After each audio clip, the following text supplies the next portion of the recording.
Just a week ago, Gukesh Dommaraju created a new history at the age of 17 while defeating a man named Ding from China, and India got a new chess champion. 6.5. The one who wins today will become the world champion. In case of a draw, we move to the rapid tie breaks. Ding Liren takes off his jacket, places it on the chair, and gets ready. He has the white pieces and will try to press today, but I believe a draw is a very likely result because in such high pressure scenarios, no one wants to overpress and lose it. We can see Maurice Ashley inviting the guest today, but look at Gukesh. He's super focused. He's closed his eyes. He wants to just focus on the job at hand. And there we have him making the first move. He plays 1c4. Is that what Ding Liren is going to play? I believe the arbiter is going to come and put back that move. And we are about to begin.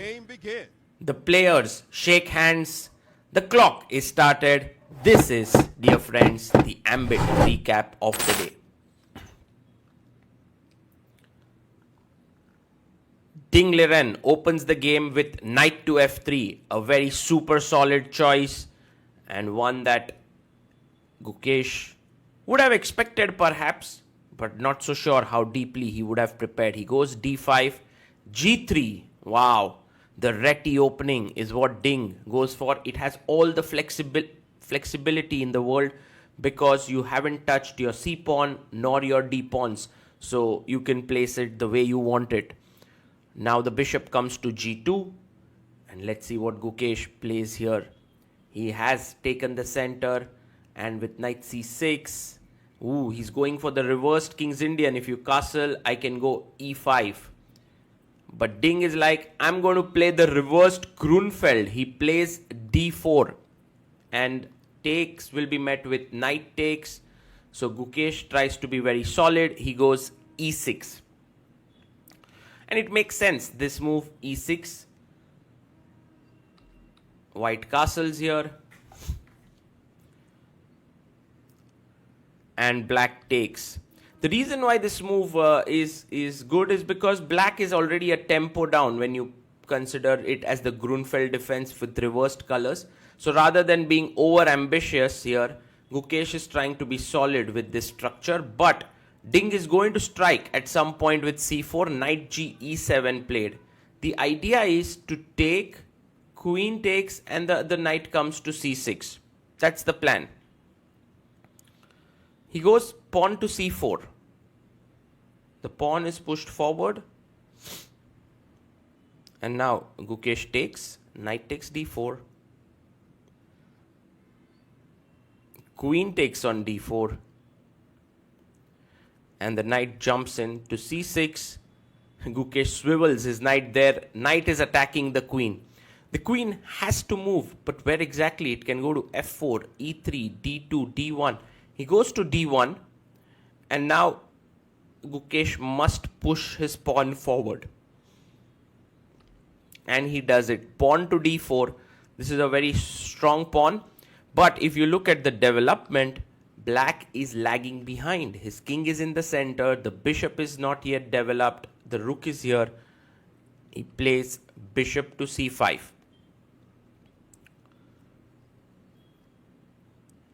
And now the d4 pawn is under pressure. He takes it. Pawn takes d4.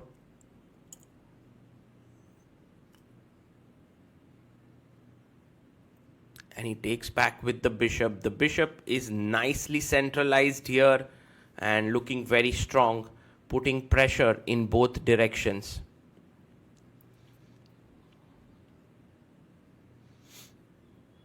The knight comes out to c3.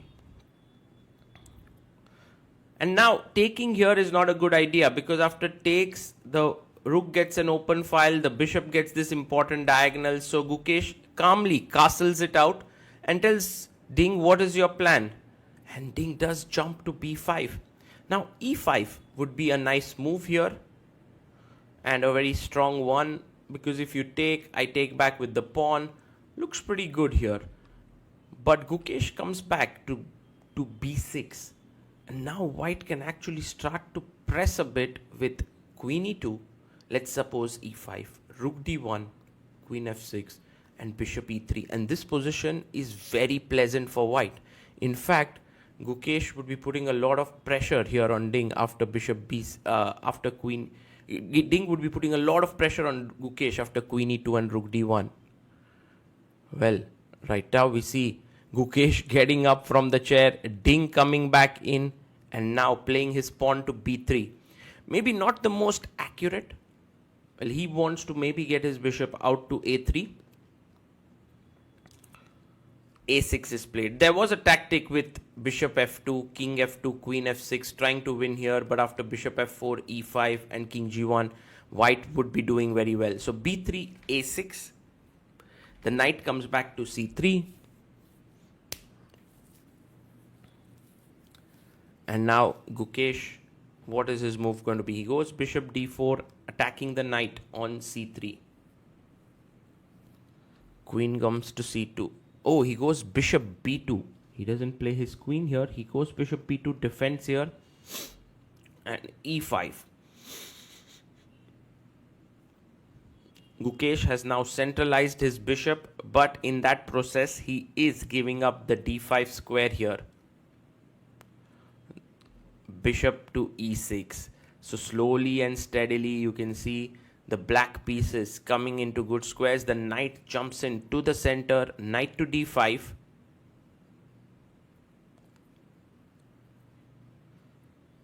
And now this is hanging. But he goes b5. What a move this is by Gukesh. b5 is an amazing move. So you could have played even a little bit calmly. You could have taken here. Maybe tried to bring your knight in, although f4 is quite irritating there. But b5 just destabilizes the knight on d5. He takes the pawn, which is not particularly a great idea. But I think Ding has found a way to equalize the position. His idea now after ab5 is to move the knight away, attack the knight here. Yes, knight to f4. Nice move played. And now c6 is hanging. Knight takes e6. Is threatened. Well, he plays e takes f4.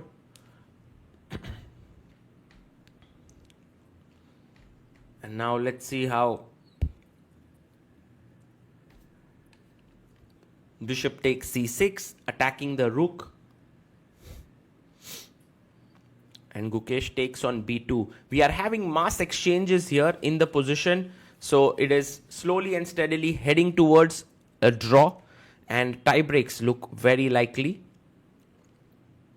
Rook comes to b8. And the plan now is to play your queen up here. There's one small thing which I feel that black has in this position, which is that after, let's say, take, black is going to push the pawn to b4 and clamp two of the white pawns. Bishop f3, he moves back. Maybe bishop d5 was much more prudent, trying to trade more pieces. But bishop f3, Gukesh takes on g3. H takes g3.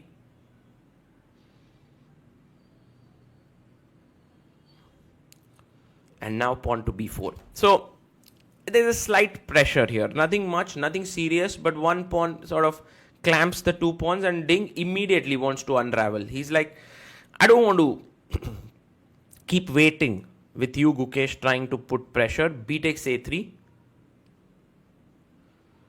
And now after rook takes a3, which is played. Well, if you take bishop takes b3, then you're going to lose a piece after rook b1. That's the problem. So g6 is played here.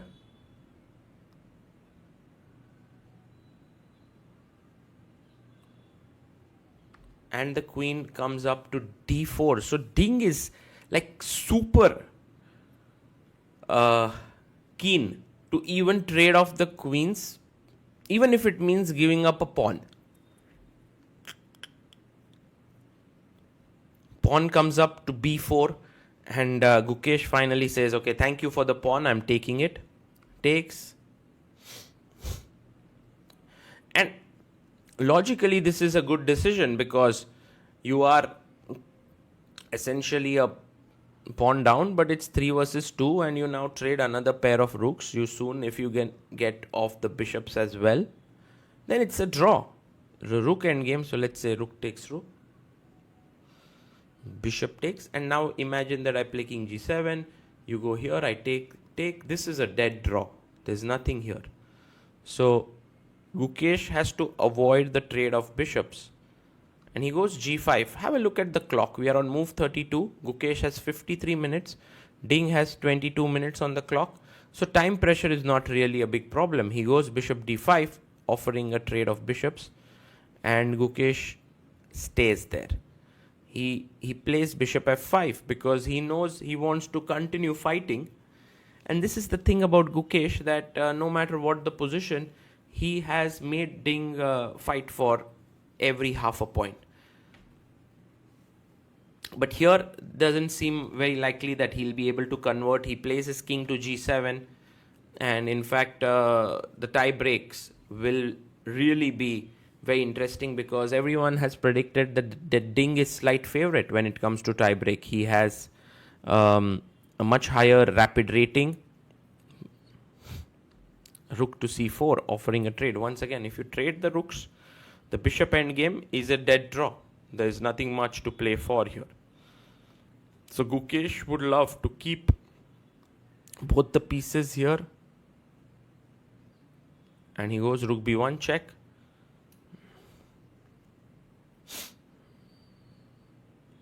And let's see what Ding Liren continues with. King goes to g2. And now he's trying to go bishop e4. Once again, to trade off the bishops.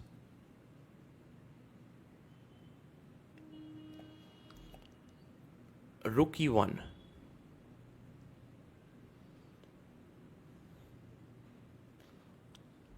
And the rook goes to b4.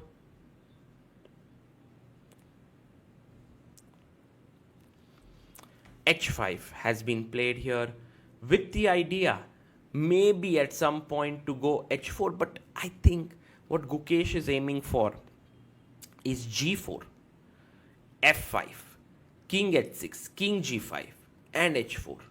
So he has a long-term plan in mind and he'll try to execute it.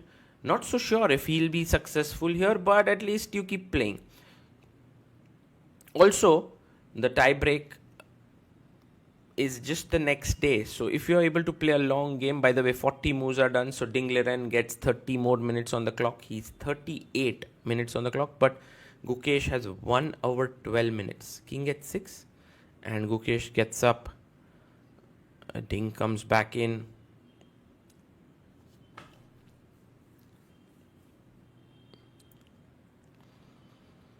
And he comes and puts his king back on g1.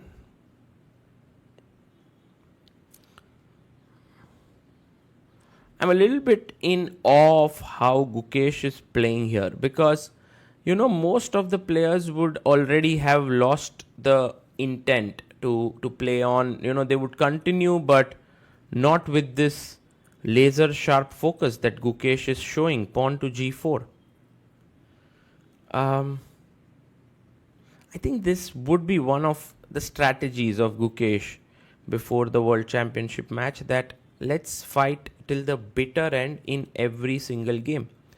And that's the commitment that he's showing even now when the draw is in sight. But I think having an extra pawn means that you can continue. Like bishop b7 played.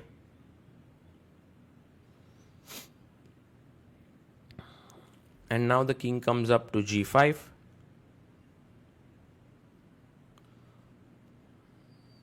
So this plan which we were talking about of f5 coming in, f3 has been played.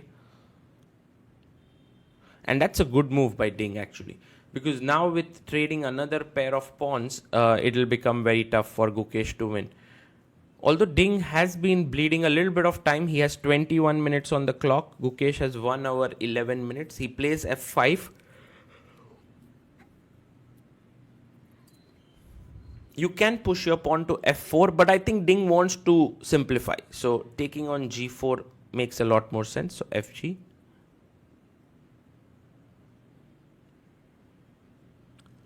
He takes back at g4.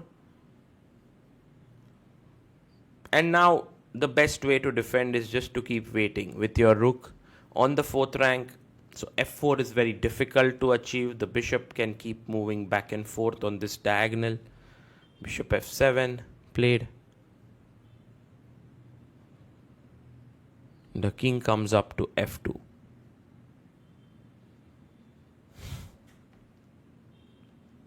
He gives a check. At this point, we have tickets of the tiebreak that have gone live. So many people can go and check them out and buy them. And I think in 7 minutes, we have sold almost all the tickets, because the tie breaks, very likely king goes back to f6. Rook check.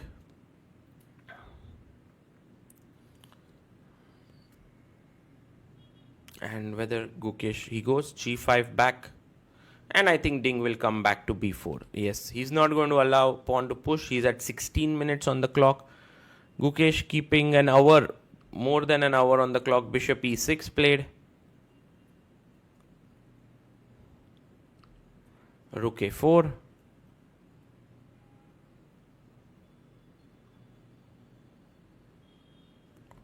And now rook b2. Attacking the bishop here. Well, if you move your bishop here to c6, that would be nice. But bishop a8, also a nice move. Just putting the bishop in the corner of the board. The only thing is the bishop now can move only on this diagonal, king f6. Not that it matters much. Rook f4 played by Ding. Another good move. And let's see what Gukesh plays here. He goes king e5. Ding takes a sip of water. 9 minutes on the clock for the remaining game. Gukesh has 1 hour 7 minutes. He plays rook f2.